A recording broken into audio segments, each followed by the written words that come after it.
Happy Saturday, my friends. Matt with Eddie's Guitars coming to you as always from downstairs here at Eddie's Guitars in our studio down here. And if you were with us last week, you may recall a little live jaunt that we did here with you folks. We had a good time doing it, so I figured, hey, it's Saturday again. Let's get a new slew of guitars out on the wall behind me here and maybe do this all over again. Last week we had a remarkable wall behind me filled with redwood and western red cedar top guitars. I kind of had a theme going on, at least in my head. So we had some fun playing some of those guitars. This week I wanted to pull out some of my favorite blondes, more specifically my favorite blonde cutaway guitars, with one exception, which we'll get to in just a second here. But as you can see, we've got some gorgeous instruments behind me here, ranging from Loudon to Kevin Ryan to my friends at Bourgeois, Goodall, mcpherson, Froggy Bottom. All of the hits are here for sure. But we wanted to start out with a guitar that we actually just got in this past week, and this happens to be a guitar that was inquired about on last week's live episode that we had here. This is a brand new guitar that we just received from Kevin Ryan out west in California, and this is a Abbey Grand Parlor model. You can see it's a 12 fret guitar with no cutaway, so on the traditional end of things, relatively speaking, for a Ryan guitar. And this guitar is very unique in that the back and sides is a rather wicked set of spalted tamarind. Very, very interestingly figured wood here, and just gorgeous color all involved there. A lot of contrast between that super blonde and then that nice kind of rich, almost reddish orangish kind of streaking there in the center, and all that beautiful spalting, nice kind of black mineral stuff happening there in the wood itself. And beautiful, beautiful European spruce top on this guitar. This has been a lot of fun to sort of get acquainted with over the past, well, less than a week, but just the last few days, I guess I should say. So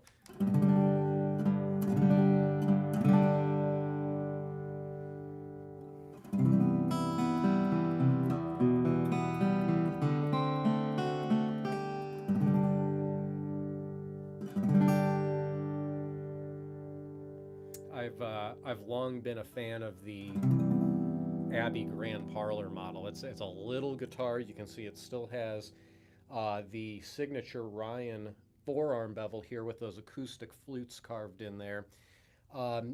It's just such a comfortable guitar to play, especially sitting down. You know, I'm picturing kind of leaning back on the couch and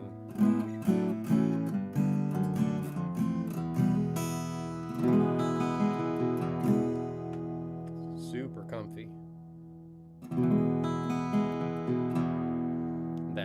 That spalted tamarind on the back and sides of this, I got to tell you, as I said last week, this is one of my very first exposures to this back and side tone wood. I love this stuff.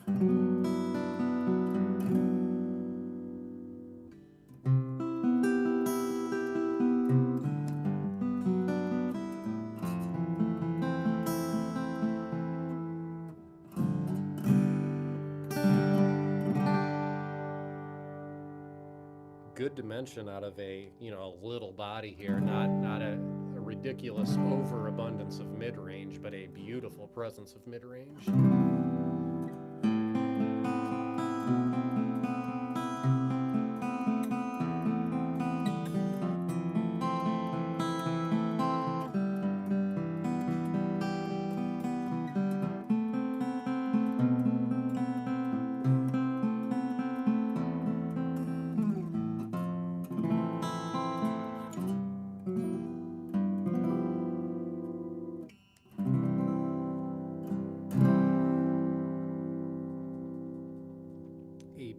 Sound, to be sure.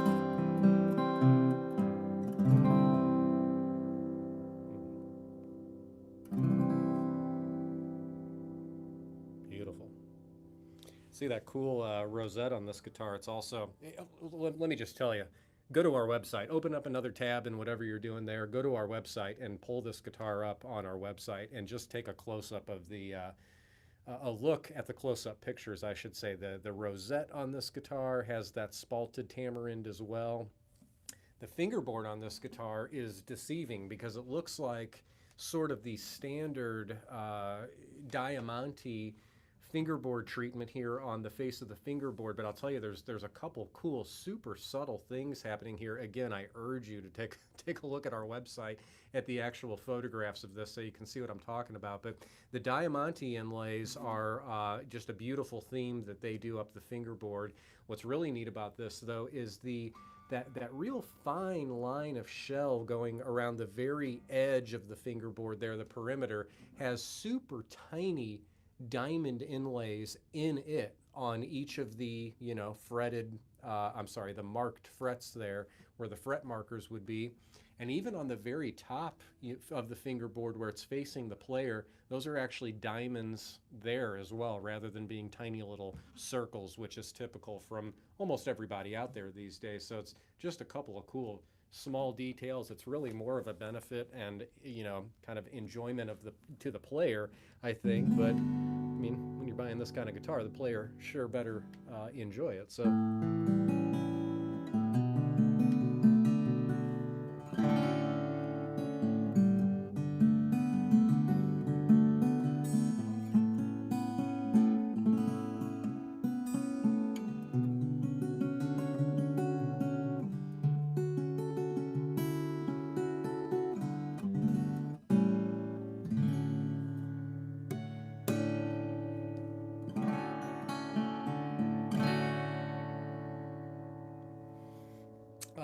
I was expecting a little bit brighter tone wood from the spalted tamarind, but I got to tell you, the bass response out of it and just the general warmth that it has is surprising and attractive.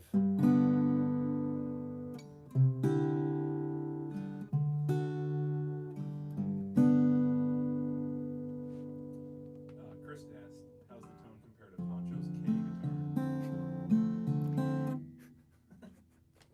Damn it. Chris asks, how is the tone of this guitar compared to my friend Poncho's K guitar from probably the 1950s, maybe the late 40s? Where's that K guitar at? Is that upstairs still? I think so, yeah. Dang it.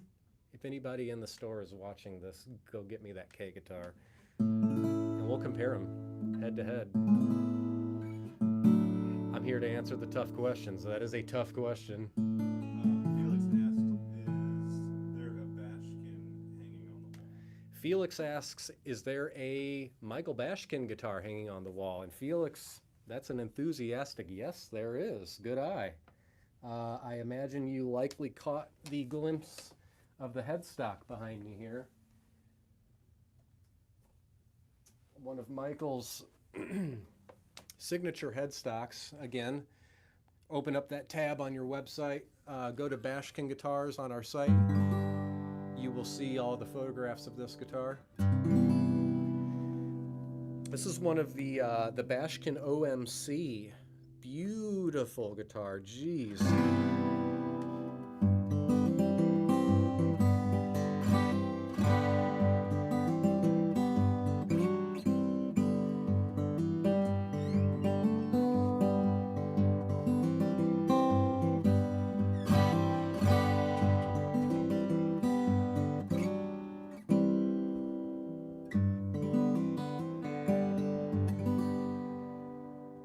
Grab a second stand if you want.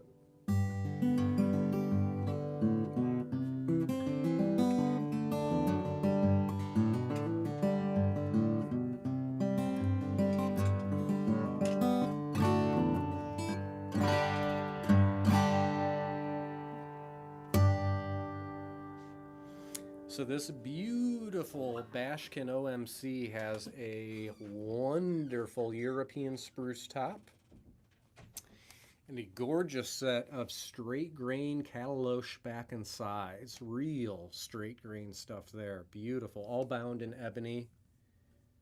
And, Michael Bashkin, this has probably, I'm sure, been said before. I'm not the first one to verbalize this. He is the luthier's luthier.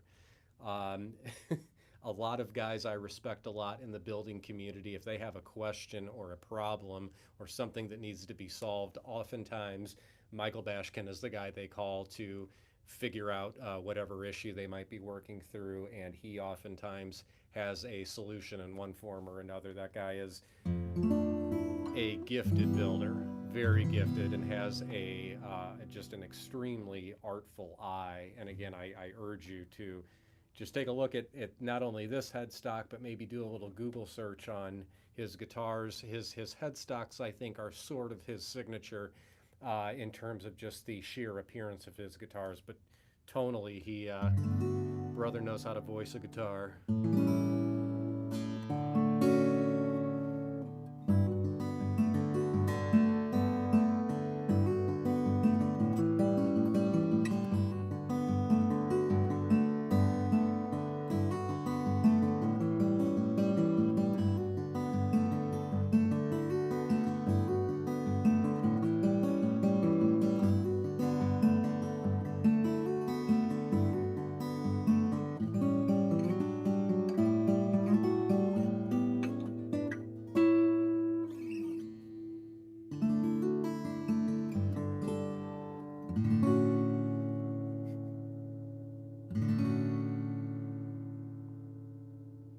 Beautiful balance.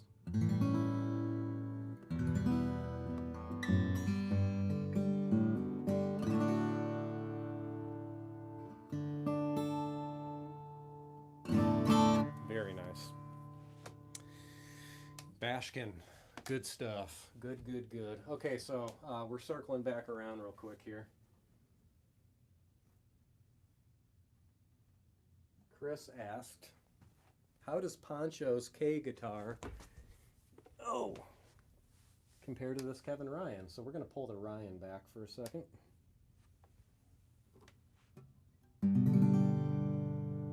Refresh our memory on that beauty. All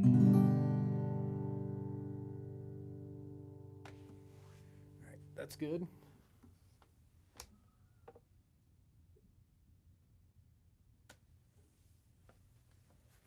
And this is Ponchos K guitar. This was Poncho's, if you don't know Poncho, geez, this dust is probably about as old as he is. Poncho's been with us for a long time now. Well, it's not as bad as I thought it would be.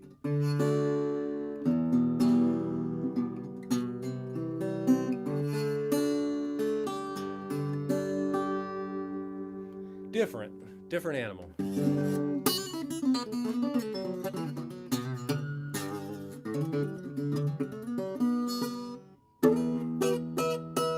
Boy, does it shred, though.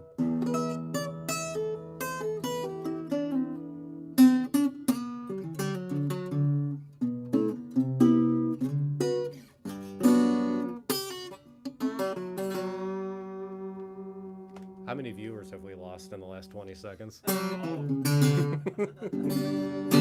All right. That's how it compares to Poncho's guitar. Not a bad guitar, I gotta say. I could find a use for this in my fireplace. You don't see a lot of like acoustic guitars with a straight up floating bridge there. You know, that was a little bit more of a thing back when guitars were made very poorly, because they didn't really have to worry about getting intonation right. Handra mentioned the floating bridge here on the top of the guitar was sort of a trapeze, kind of a tailpiece here kind of idea. Basically, this thing can, if you want to play in drop W, you can kind of jack this thing around to play in tune. I mean, it's perfectly intonated now, though. I'm impressed. Anyway, that's Poncho's guitar. I'm gonna set that on the floor.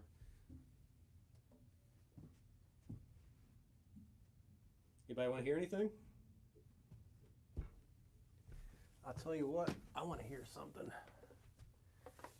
This is another guitar. Let's do this.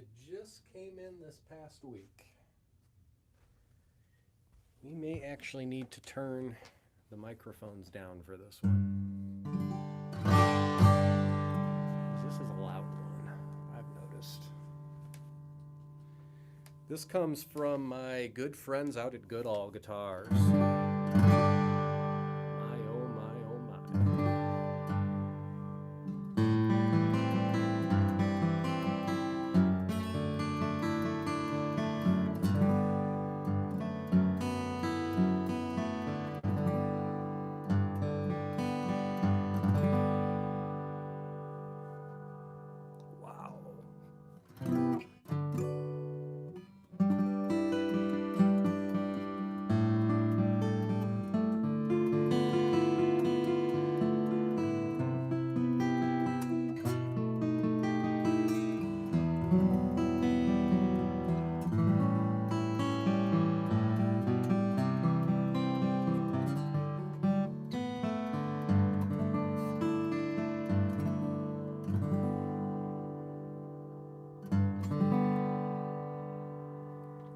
So this is a concert jumbo cutaway. We've got a Venetian cutaway here, that softer curved cutaway that you can see there. This has a master grade European spruce top on it and a gorgeous set of cocobolo on the back and side. Super dark stuff, but real straight. Super dark indeed. And we built this guitar, we had this guitar built with all koa binding. You can see that koa back strip going down the center of the back, the koa heel cap there, even the koa tail wedge down there at the butt end of the guitar. And, you know, one of the things that I always really liked in seeing, especially some of the older, you know, Goodalls that have been around for a while, is those dove inlays that they offer on not only the face of the fingerboard, but also down on the wings of the bridge down here. And I got to tell you, I've been jonesing for those doves lately. So we've been ordering a few guitars with these inlays on it. To me, it just screams absolutely classic Goodall vibe all the way, because that's something they've been doing for a long time. And finally, somebody who puts a good bird inlay on a freaking fingerboard. Jeez.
Lots of sound in this guitar.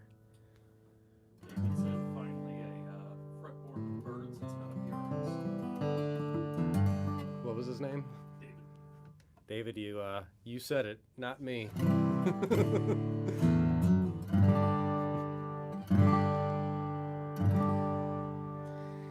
Yeah, I've been massively impressed with this guitar. Jeez. I mean, we've had a lot of European spruce and cocobolo guitars built that have been just outstanding, and I'll tell you,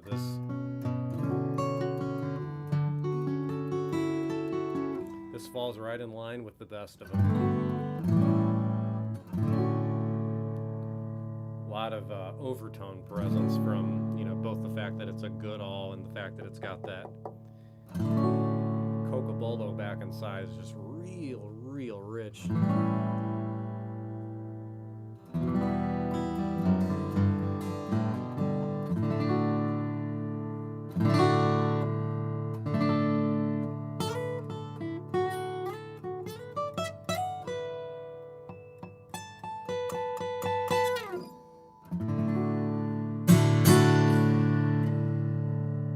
That's a good one. We're swapping out here. This in tune? I think so. Find out. We got another Goodall. This falls, certainly falls under the criteria that I had this week of blondes with cutaways. This is another one. Son of a bitch. Another one that falls. That sounds good.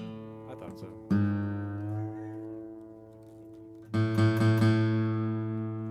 Another one that just came in this week. I'm sorry, I'm losing focus here.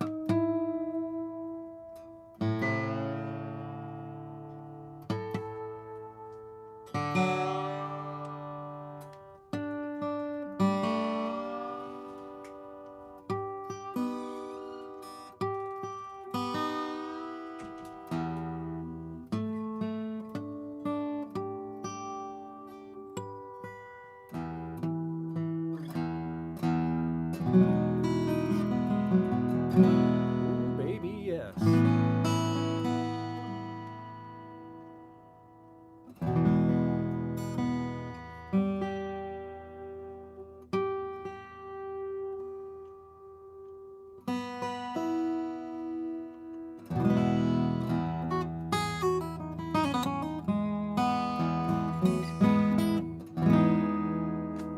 Oh my goodness.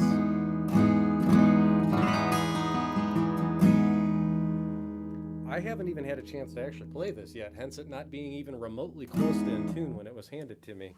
This is a Goodall Grand Concert. What is this? Is this German or Italian? Master grade Italian spruce on the top with special reserve koa for the back and sides. Wildly figured koa. My gosh. And we just thought, you know what? Have your cake and eat it too. I don't remember who said that, but koa on the back, and we did koa on the binding as well. So it's very koa'd out. We also did that koa binding up the fingerboard and also around the headstock, as you can see there. It's got the gold Godo 510s with the black buttons on there, black ebony buttons, I should say, which perfectly tie into the ebony headstock veneer, the ebony fingerboard, and the ebony bridge down here. Got a fly on it. And as I said before, I've been really into this dove theme on the face of the fingerboard here, as well as down on the bridge wings. And this is another guitar that we just had built with those features.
That's a good one.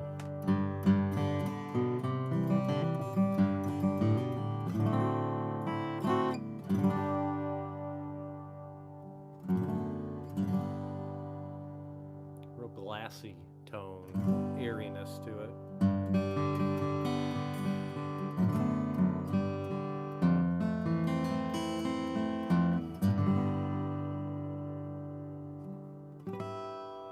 Very nice. I don't even think this is actually on the website yet. Do you know, Hondro? It's not. It'll probably be put up today or Monday. Yeah, probably either later today or Monday. But yeah, just wild koa over that master grade Italian spruce. That works out just fine, doesn't it?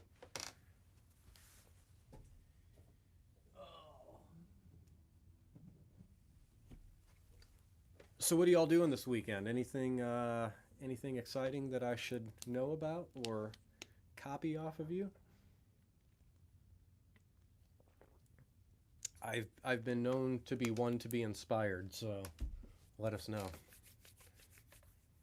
Angel, Puerto Rican vegan socialist, asked or said, "I have a Triple O Martin custom shop, and I love it. Is that an Addy top?"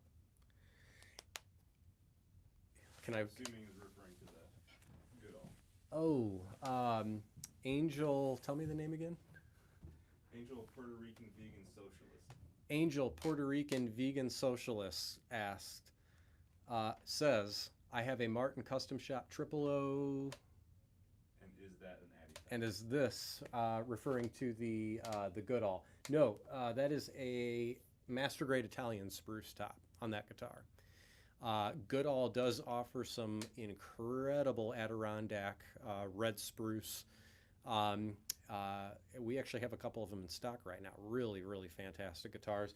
I ordered the Italian spruce with that koa because koa sort of has this beautiful presence of overtones and a beautiful mid-range presence. And I find that doing something like Adirondack almost pushes the mid-range too far, at least for my preference anyway. I think the European spruce, or more specifically the Italian spruce in this context, evens that out a little bit, balances out a little bit, and sort of takes the overtones that the koa is already giving and simply just accentuates them further to give you those real nice kind of harmonics and the bloom quality that a guitar like that's going to have. And again, the fact that James and Luke Goodall built that thing, you know, that's not hurting anything at all. So David Vandermolen says he's playing his Larrivee OM03, which he adores. David playing the Larrivee OM03, which he adores. I believe you entirely. Man, we've sold a lot of Larrivee OMs over the years, and many of them I have been very tempted by. That OM03, man, I'll tell you, that's it's not the most expensive guitar Larrivee makes, but I'll tell you, that's a tremendous value for what you pay for out of a handmade guitar like that. That's really beautiful stuff there.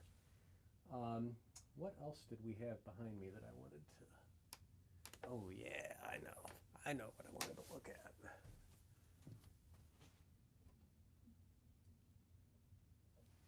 This one's a little bit special to me, maybe a little more than a little, because this is a sort of a ultra deluxe version of a guitar that I was lucky enough to have built for myself.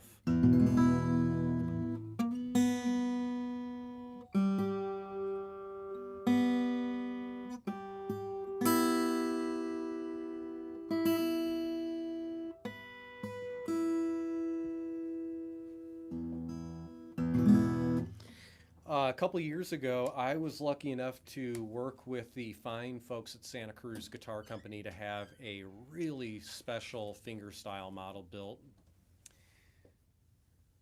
Sure. Since then, we've actually duplicated it a couple of times, and folks have been interested enough to give it a whirl for themselves. Basically, what we started with was the fingerstyle model, which is a very lightly built guitar to begin with, and we The standard woods that would come on the FS model from Santa Cruz would be Western red cedar and East Indian rosewood on the back and sides. And I'll tell you, that is a winning wood combination, I think, by any context of that claim there. But I had something really specific in mind in terms of the tone that I was going after, and so I asked them to build me an FS model with a moon Swiss spruce top with Honduran mahogany back and sides. And I'll tell you, the thing has just absolutely blown away every expectation I could possibly have about a mahogany finger-style guitar. It is just absolutely extraordinary. We had the opportunity to come into some pretty special mahogany, and I thought, this is the FS in a mahogany form is kind of near and dear to me, and this was just extra special mahogany that we got our hands on here. My buddy Isaac Ludwig, formerly of Hibden Hardwoods here in St. Louis, helped us get a hold of this special mahogany here. This is Honduran fiddleback mahogany. This is beautifully quarter sawn wood here. You can see it's beautifully consistently flamed, and just very, very, very rare wood. And Hibden Hardwoods was actually the company that not only harvested the log but also processed that log. And there were only, let me make sure I'm getting these numbers right, it was right around 400 sets of this mahogany that came out of that log, and there were about 40 or 50 real figured neck blanks that came out of that same log as well. So just kind of figure it's not a terribly abundant wood out there. We were able to get our hands on about a dozen sets of this, and we sent this to some of our absolute favorite builders, Santa Cruz, of course, being one of them. This was one of the guitars that we had built. And like I said, it's basically the same guitar I had built for myself with this just exceptional mahogany. So you can see the beautiful blue purfling around the top of the guitar, which we had extended onto the face of the fingerboard as well as around the headstock. And it's subtle. It's a subtle detail there until you get kind of up close on it to enjoy it and appreciate it. But a very special instrument, to be sure.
That's amazing.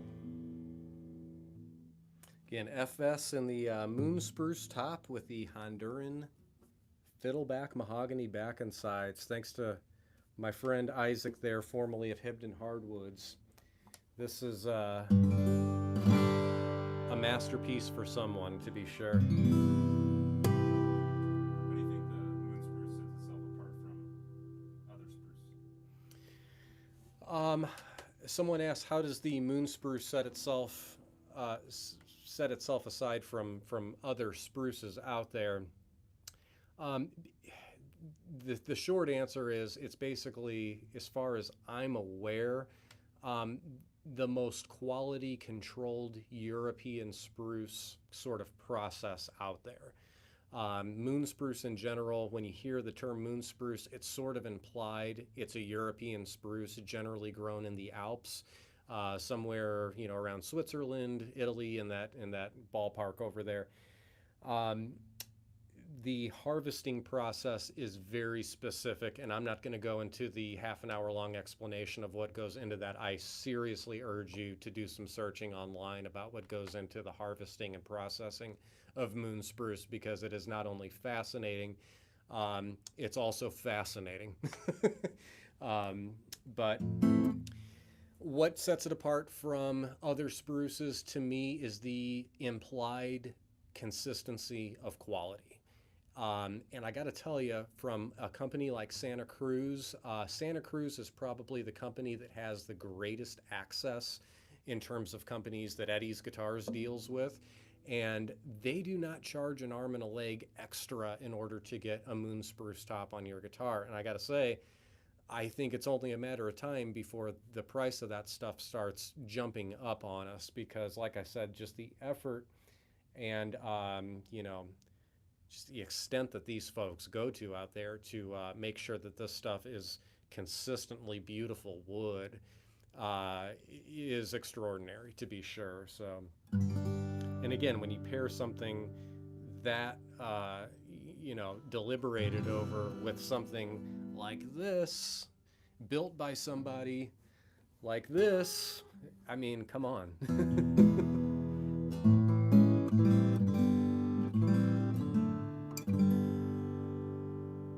Amazing. We had a Larrivee pulled out for us here. Somebody snuck that in.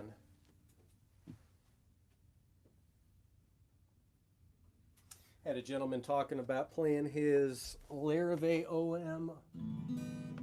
OM03. Somebody keeps baiting me with weird tunings here.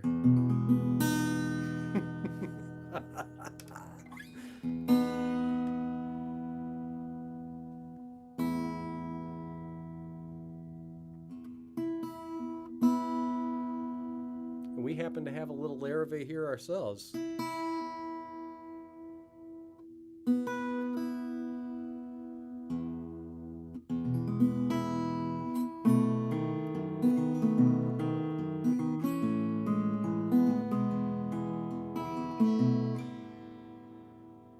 That E string is not wanting to stay in tune, though.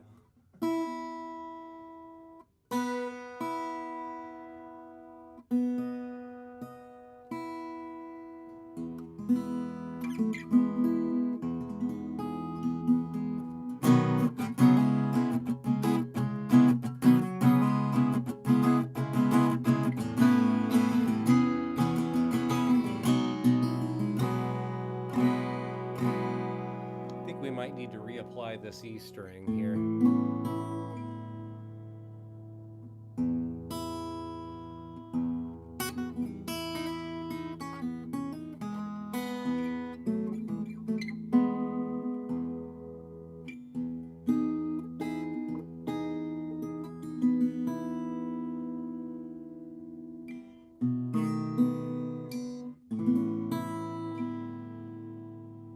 Baby stretching.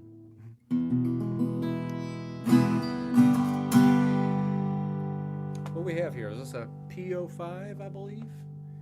Larrivee P05, Sitka spruce on the top. Mahogany back and sides, mahogany neck, all bound in maple. Even up on the neck there, which is a nice touch. Very pretty little guitar. Like I said, we might need to give these strings a bit of a stretch and a retune before we go too crazy on her, but very nice little guitar. Someone requests hearing a Loudon. Someone requests to hear a Loudon guitar. I would be happy to oblige. Gotta tell you, this happens to be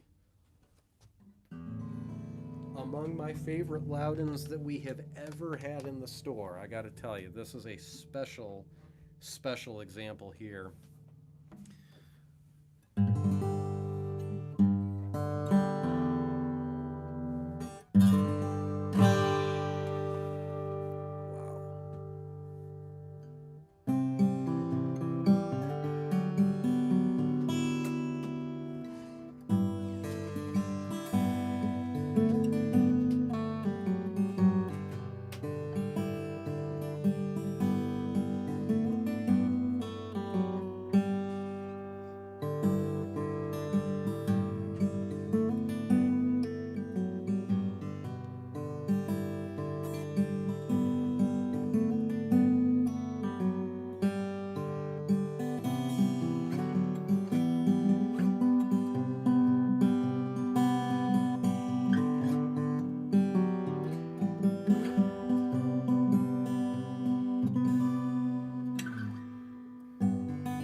So what do we have here? This is a F50C.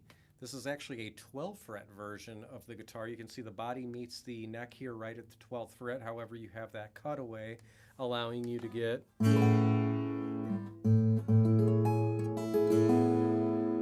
well past the 12th fret without a whole lot of extra hassle there.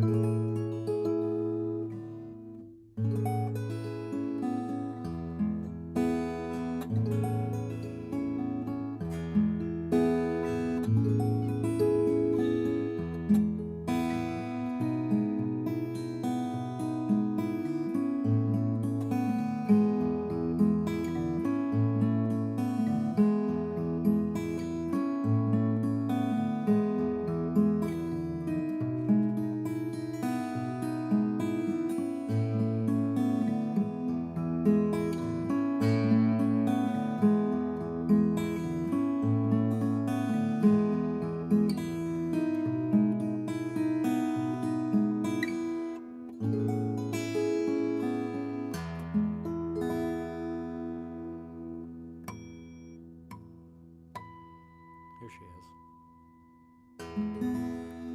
And what we've got here is a rather lovely European spruce top, Swiss spruce top, with Zeracody back and sides. Beautiful back set on this guitar. And you can see that kind of that hand-rubbed finish that Loudon does. This also has the forearm bevel here. You know, again, just the fact that it's you know, it's got that forearm bevel, it's got that kind of shorter 12 fret neck on it. This is a very, very kind of compact and comfortable guitar to play.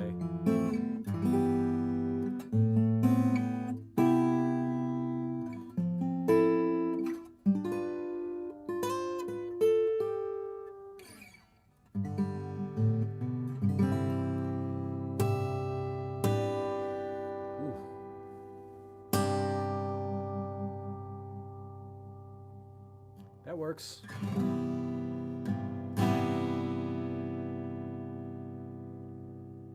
Gorgeous. Should have mentioned as well, this is not a standard feature on the Loudon guitars. This one also has the maple neck on it, which you can see has those kind of darker walnut splices going through that 5-piece maple neck. But man, that is really sweet. I think it gives the that harder maple neck, I think, gives it just a touch more definition than the mahogany, the standard mahogany neck might give it.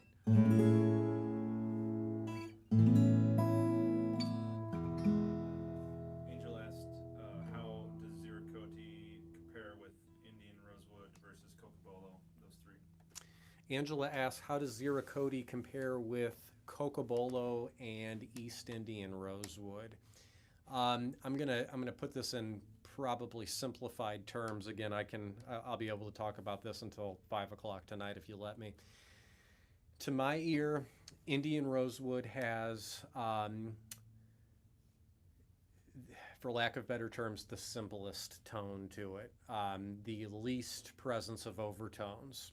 Moving up from East Indian Rosewood, I would go next to Zeracody. Zeracody has an emphasis in the mid-range, specifically the lower mid-range, at least to my ear. But otherwise is fairly well balanced, but it does have that kind of signature mid-range to it with a, you know, to me it's about, I experience about the same level of overtones out of Zeracody as I do East Indian Rosewood. I find myself preferring, just personally speaking, preferring Zeracody over East Indian Rosewood in a lot of contexts because it has more character to the sound to my ear, and also, I mean, look at it. And again, it's not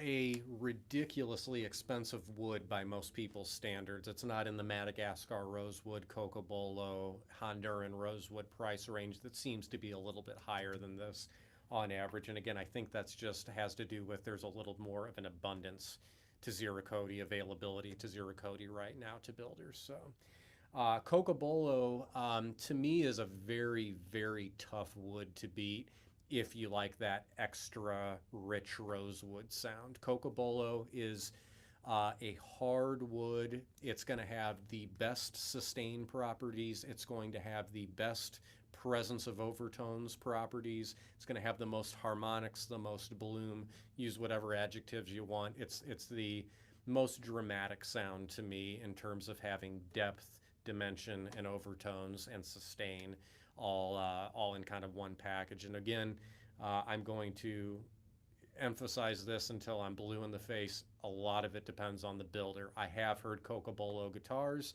back inside guitars, that are very strong in their fundamentals and rather light in their overtone presence. So a lot of it has to do with the influence of the builder and what their intent is. But generally speaking, the Cocobolo I hear is your proverbial grand piano sound out of a guitar. Works great with open tunings, has a real clarity in the low end. I'm going to stop there because I can describe Cocobolo, like I said, for a very long time. JPN Company says hello from Madison, Wisconsin, Nice. and they would love to hear that McPherson that's up in the corner there. JP and Company, you said? Yeah. From Madison, Wisconsin. Would love to hear the McPherson over here, and I would love to play it.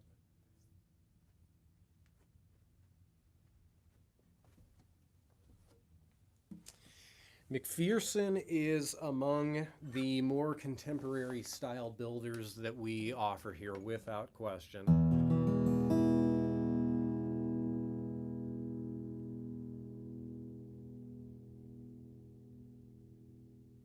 Yep. We've been fortunate enough to work with McPherson, geez, almost as long as I've been here. Well over, geez, I'm sure over a dozen years, well over a decade. This is the MG, what is this, a 4.5, I believe? Yes, MG 4.5 McPherson. This has a beautiful set of Macassar ebony on the back and sides. Beautiful stuff. Real stripy, real high contrast from the light colors to the dark. Beautiful, beautiful stuff. And what is this, a Sitka spruce top? Master grade Sitka spruce? Yeah, you can see a lot of the medullary ray there, a lot of that silking in the top of the guitar. Probably, of course, the most signature thing that's immediately recognizable about the McPherson guitars is their offset sound hole. But if you keep diving further into the design of their guitars, I'm going to try to show it to you here on camera. Can you see me between that neck joint and the top? There's a cantilevered area here where the neck literally just floats over the top of the guitar there. So there's no fingerboard extension glued down or attached to or dampening, most importantly, that top area. And so you're getting a lot of this soundboard that just resonates and keeps resonating and keeps resonating, and the sustain out of it is certainly a result of the design.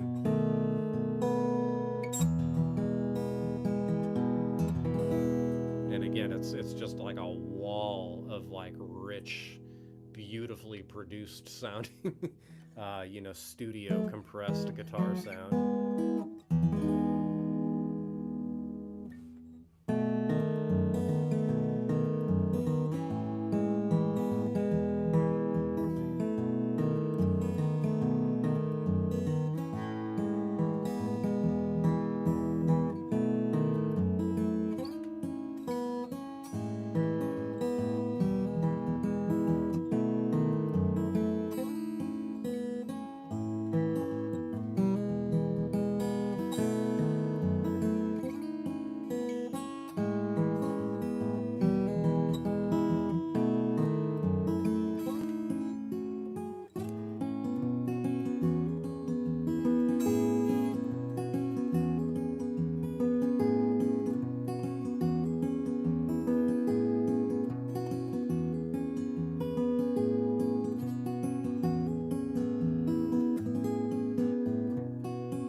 that's a pretty great example of why we've been very happy to work with McPherson for quite a while. They've just always built guitars that just sound bigger and bigger and bigger. It's just really, really a cool sound. I gotta tell you, a just exceedingly easy neck to play. Just a real soft presence of a V, 1 3/4 at the nut, 2 1/4 at the bridge, just all the right stuff that you'd kind of expect there.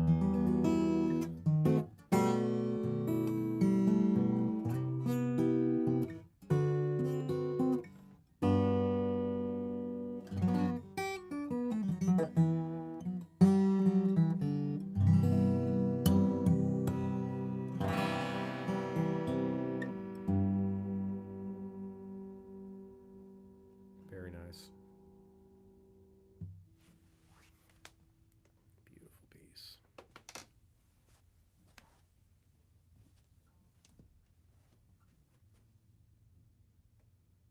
So, Angel, Puerto Rican vegan socialist, says on my Martin Custom Triple O it has a VTS torrefied top. It's pretty amazing. Do you think torrefied tops are just better? If so, who does them best, in your opinion? Tell me that name one more time. It's Angel, Puerto Rican vegan socialist. Angel, Puerto Rican vegan socialist asked or says, I've got a VTS top on my Martin Custom Shop guitar. VTS is short for the Vintage Tone System, which is a fancy way of saying torrefied top in Martin's nomenclature there currently. We talked a little bit about this last week. I'm a big fan of torrefied top guitars, and if your question specifically is who is doing torrefied tops the best, I would have a pretty enthusiastic answer of saying I think Dana Bourgeois is doing torrefied tops the best. I think he has the most experience with it. He's been doing it at the level he's been doing it at the longest compared to everyone else out there, which doesn't mean he's made more torrefied top guitars than everyone else, but he has been doing it the longest.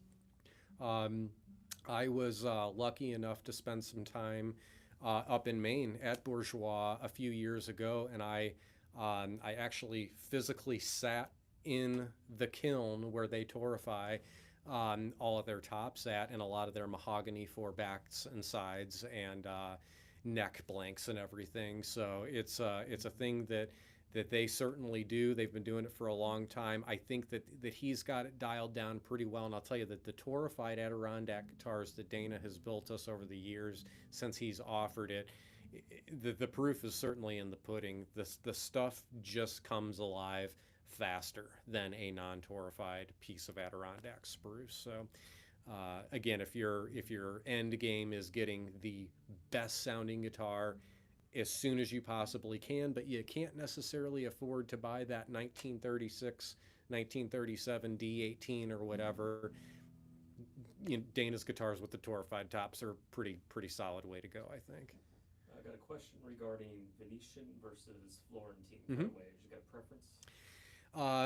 Gentleman, or not a gentleman necessarily, but someone asking about my preference between Venetian and Florentine cutaways. And again, just to illustrate here, on my left here, this Loudon guitar with the very curved cutaway here, that's going to be your Venetian cutaway, that real curved. What that requires for the builder to do is to put tremendous curvature in those woods. To do that. Now the Florentine cutaway you can see on this beautiful Jewett guitar here has that real sharp cutaway, almost like like an ES 175 Gibson would have or something. The sharper cutaway being the Florentine.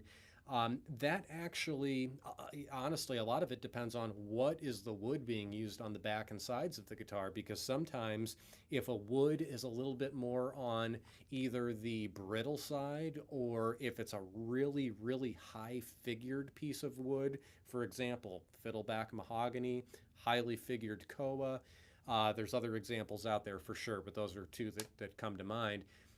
It's honestly safer to do the sharper Florentine cutaway here because you don't have to put such an extreme curve in that curved part of the Venetian cutaway. So sometimes from a builder standpoint, the decision is made simply on what material are we using.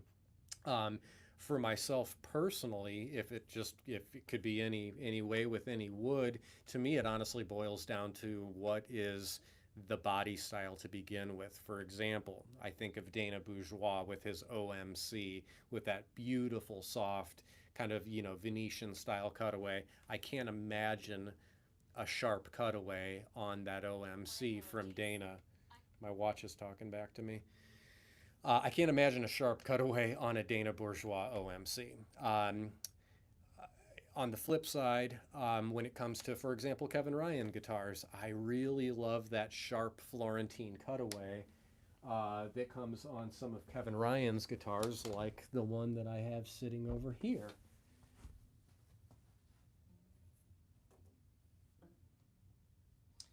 Happens to be a signature series Kevin Ryan Nightingale Grand Soloist, and to me this is a perfect example of when I would prefer a Florentine cutaway over a Venetian.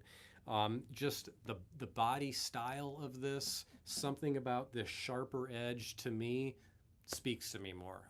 Is it functionally better?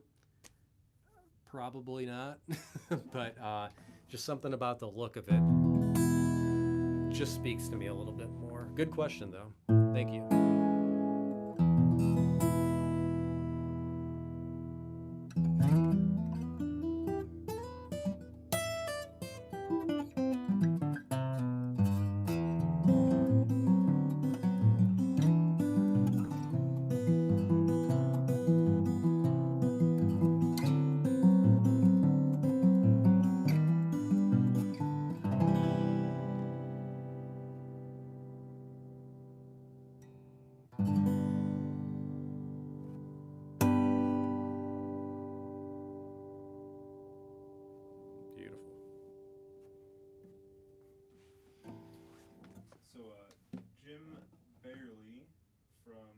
Hi from Vermont, and there was a couple calls for some of the more affordable guitars, yeah, like the PRS SE,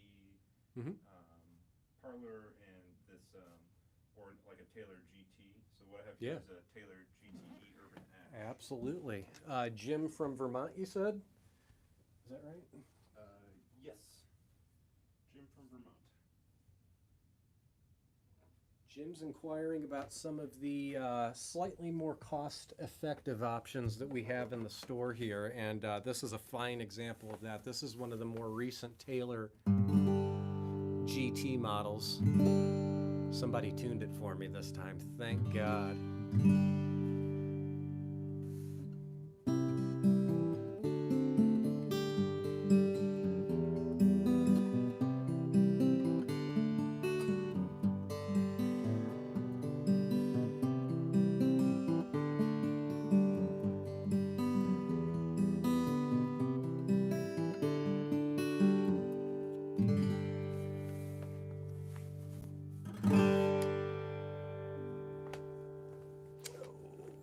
GT is not a bad little guitar at all.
You know, I can tell this guitar has lots of potential. You know, I've played a enough, 10-year-old Taylor guitars to know they can certainly open up in a beautiful way. I think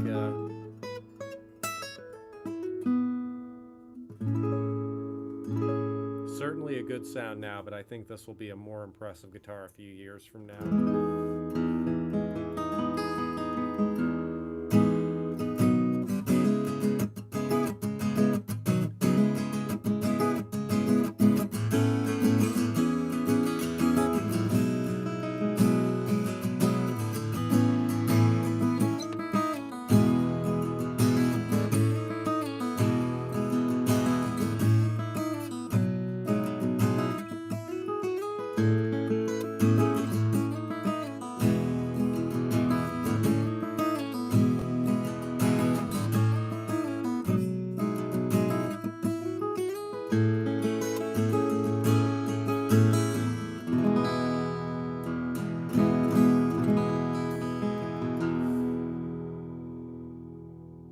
Good open sound. I can imagine this would be a really great stage guitar because the thing is not that big, it's not that long. It almost feels like you're holding like a Gibson SG or something. It's just kind of right in the pocket.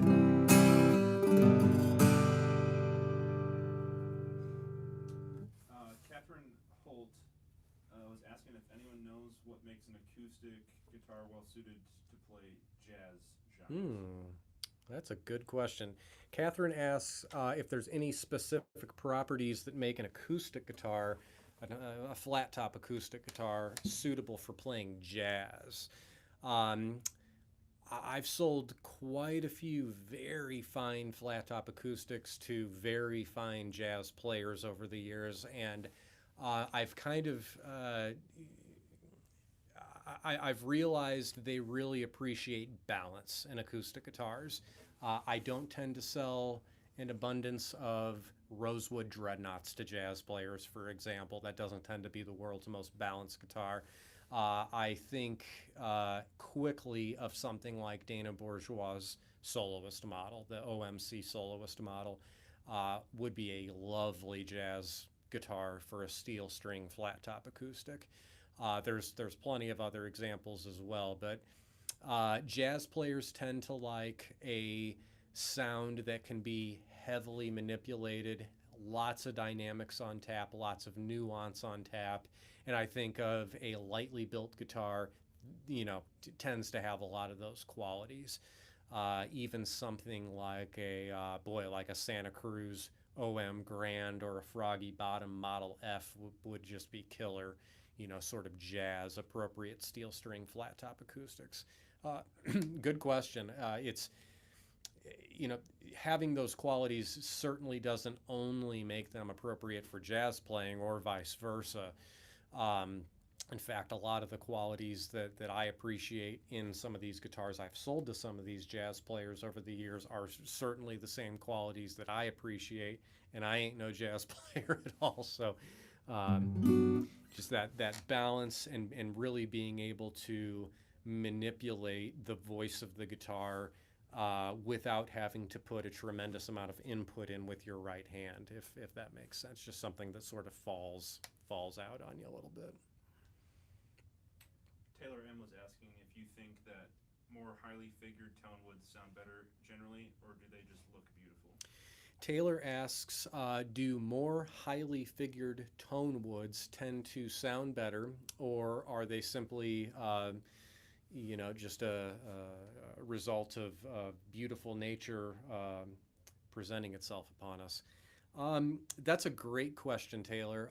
The short answer to that is no. I do not have a firm feeling that a figured piece of wood is inherently better sounding than a non-figured piece of wood.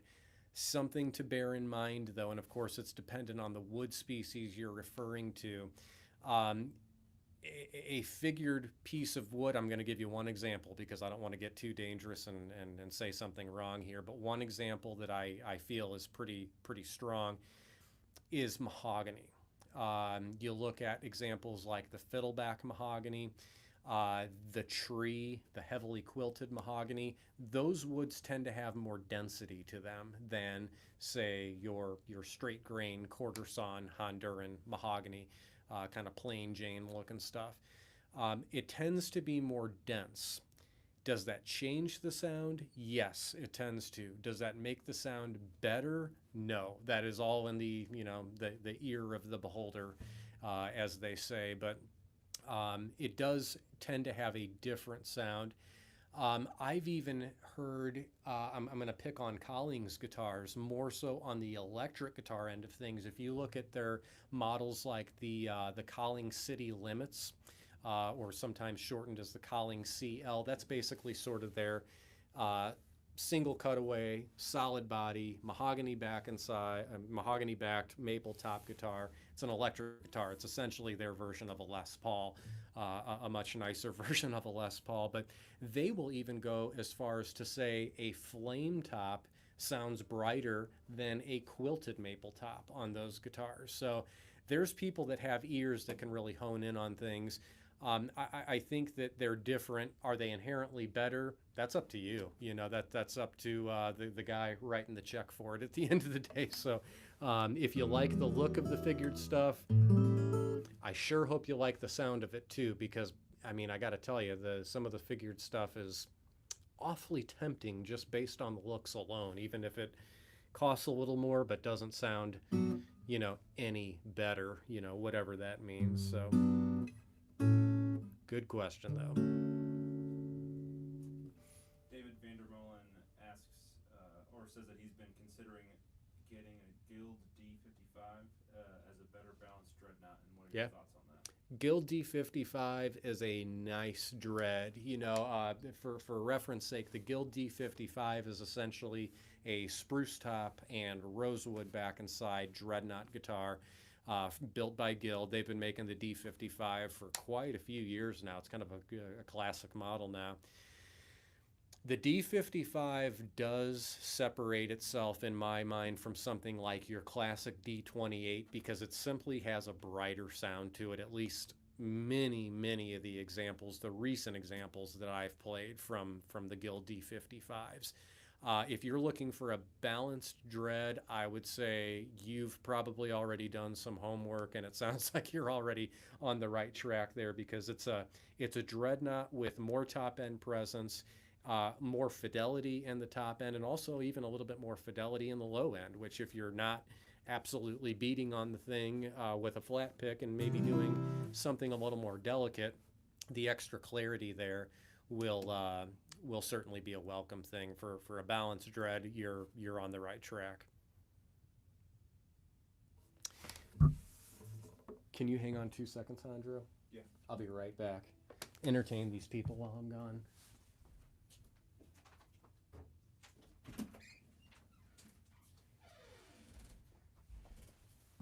Hey guys, I'm Alejandro. I'm not a great guitar player. Here we are.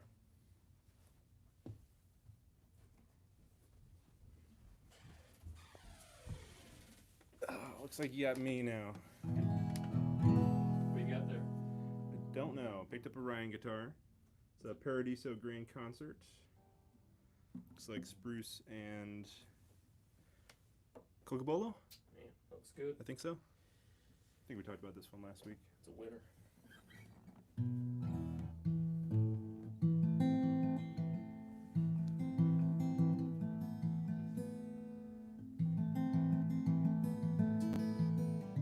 Angel asked, are we in Puerto Rico?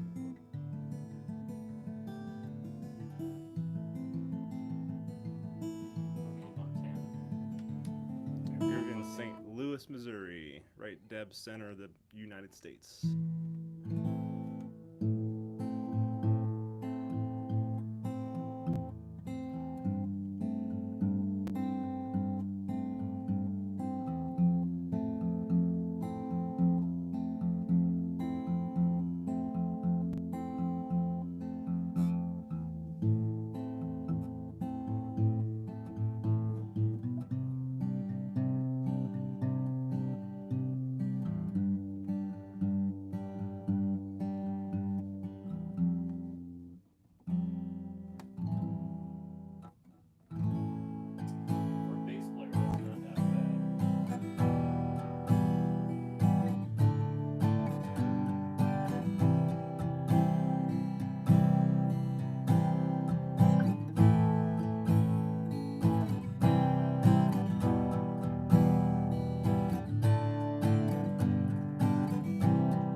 Someone's asking for you to play Metallica.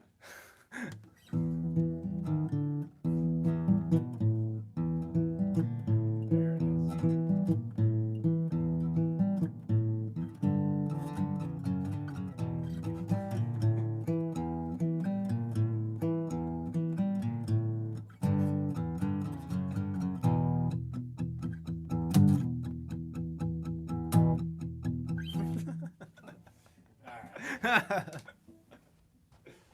Ooh.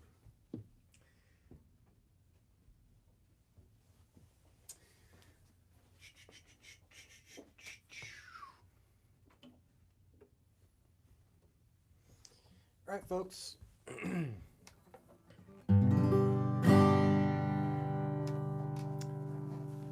Any more questions there, Hondro?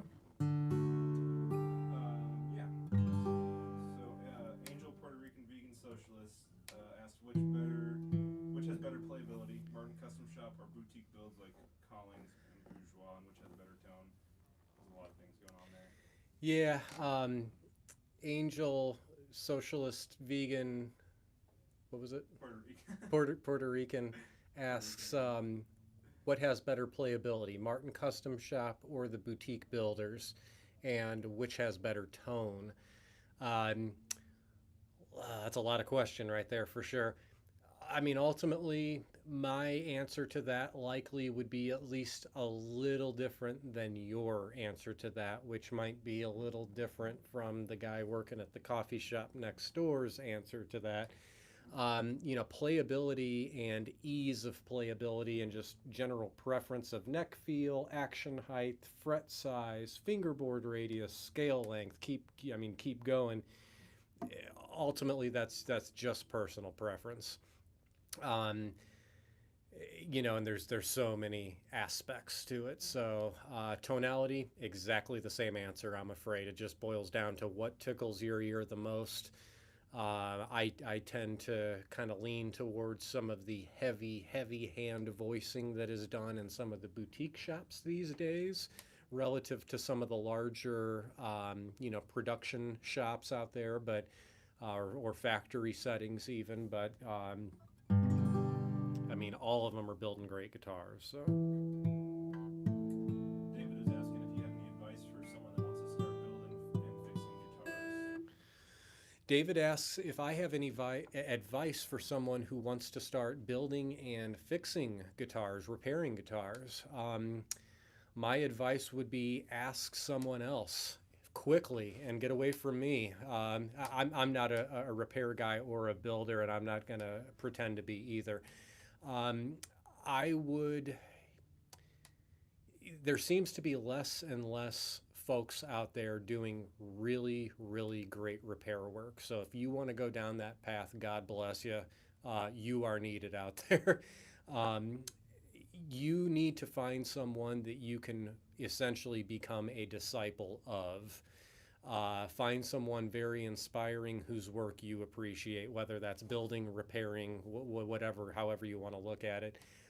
Find someone who is willing to spend their time with you and show you how to do it, whether that's, long distance over Skype videos or literally going and apprenticing in their shop.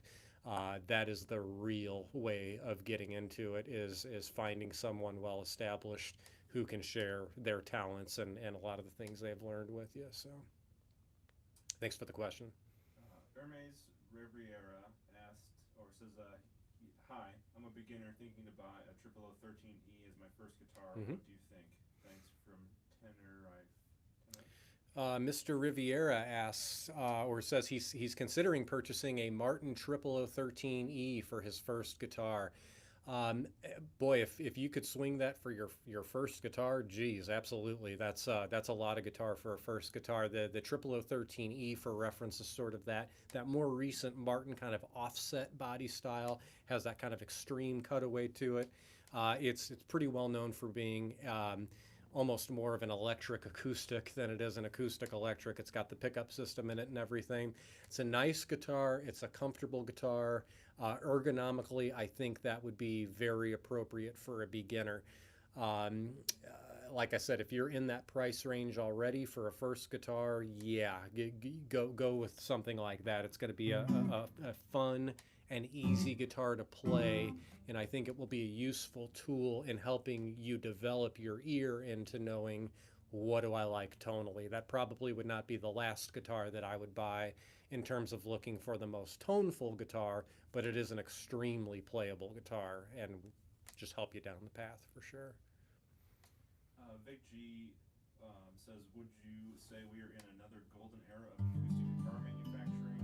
If so, could the COVID effects on the supply chain end the era? What effects do those have? My buddy Vic G asking heavy questions again. He says, first off, do you feel that we are in another golden age of guitar manufacture? I'll answer that right now. It's an enthusiastic, abso-freaking-lutely yes. The second part of that question was, do you feel COVID has any effects on? Read that second part to me again. I'm sorry. Yeah, just what are COVID's effects on the supply chain and how it has to do with either ending or helping or. Well, basically, what are COVID's effects on the supply chain of guitar manufacture, and is it going to be a positive or a negative influence on the golden age of guitar manufacture in which we're currently living?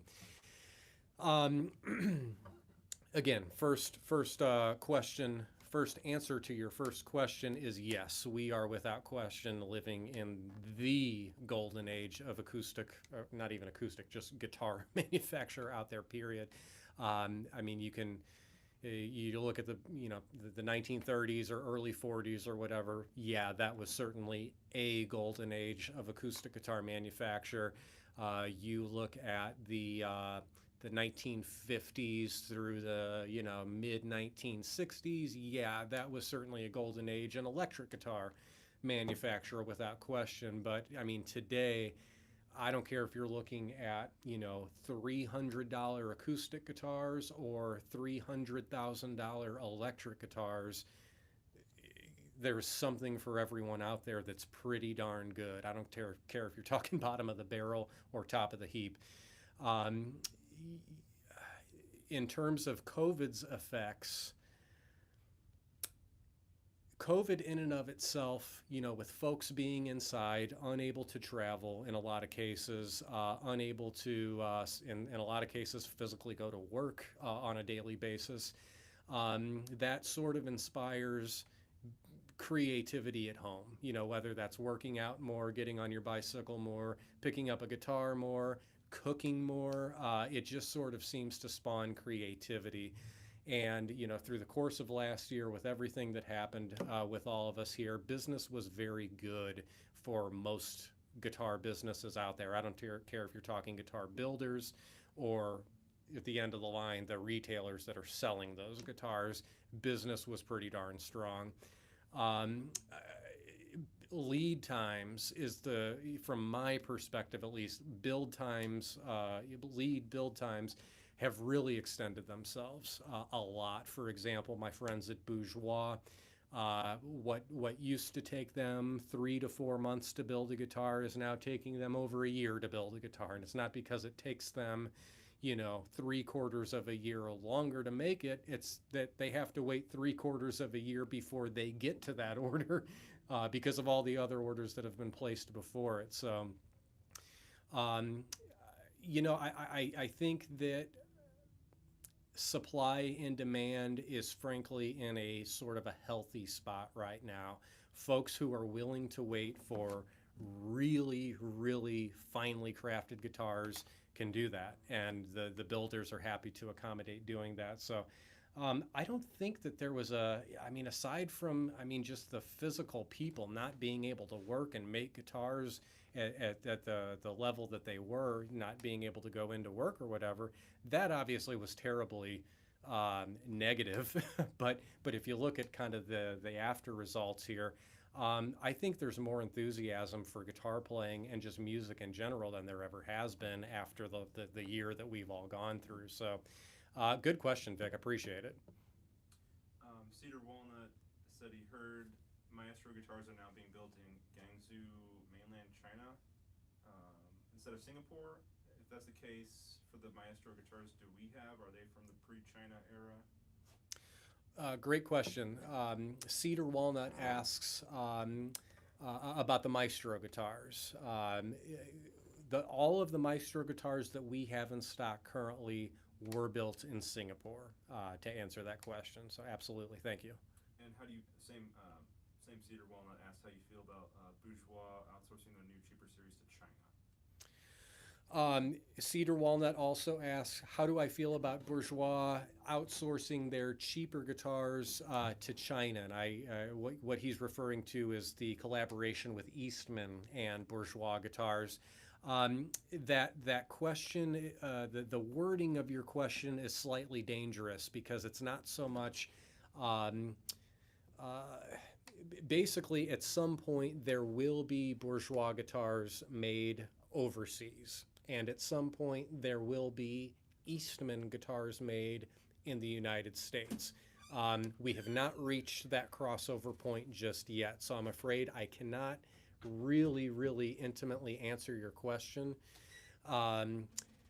But I'll tell you, everything that I've come to learn about the sort of union between Eastman and Bourgeois guitars, I've had zero issue with at all. In fact, said this before, I'll gladly say it again. If you simply look at, in the course of the last couple of years or so, sort of the way their company has sort of mildly transitioned, every perspective I can see has been a very positive one, mostly in the fact that Dana Bourgeois has really been allowed to sort of take full creative space of what they're doing there.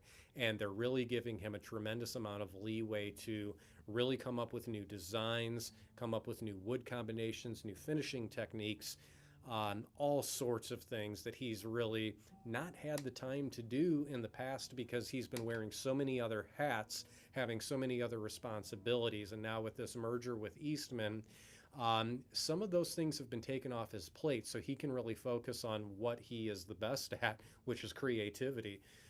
So maybe that's the better way I can answer the question. All of the evidence that I have so far with Eastman working with Bourgeois and vice versa has been nothing but absolute positivity, and I really see that continuing into the future simply because I know how massively particular the folks at Bourgeois are, and they under no circumstances are going to sacrifice the legitimacy of that name or their presence in the guitar world over making a quick buck or selling out, as it were. So what do you got for me there? We got one of the Maestro guitars. Speaking of the Maestro guitars, Andro was kind enough to bring me one here. Very nice. What is this? The small jumbo, I believe. This guitar. We've got East Indian rosewood on the back and sides of this guitar. And a Western red cedar top. And this is one of the Singapore-built Maestro guitars, bound all in nice curly maple there.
good sounding guitar. And these things, you know, they don't give them away for free. Don't misunderstand me,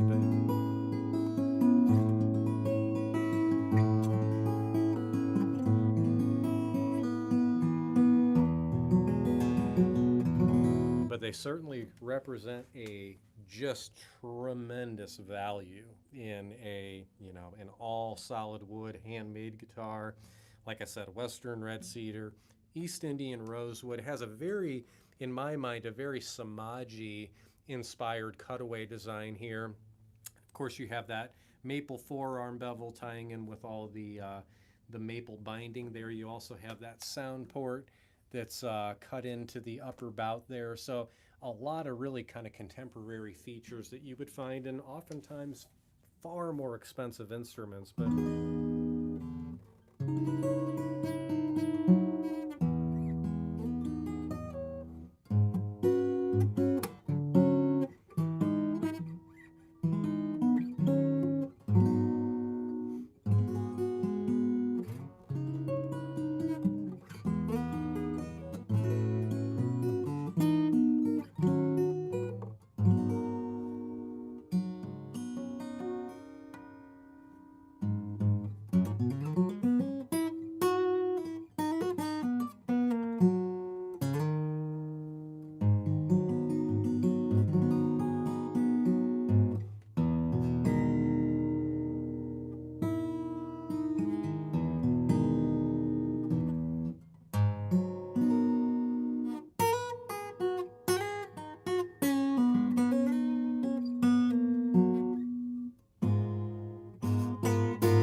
nice playing guitar too. Wow.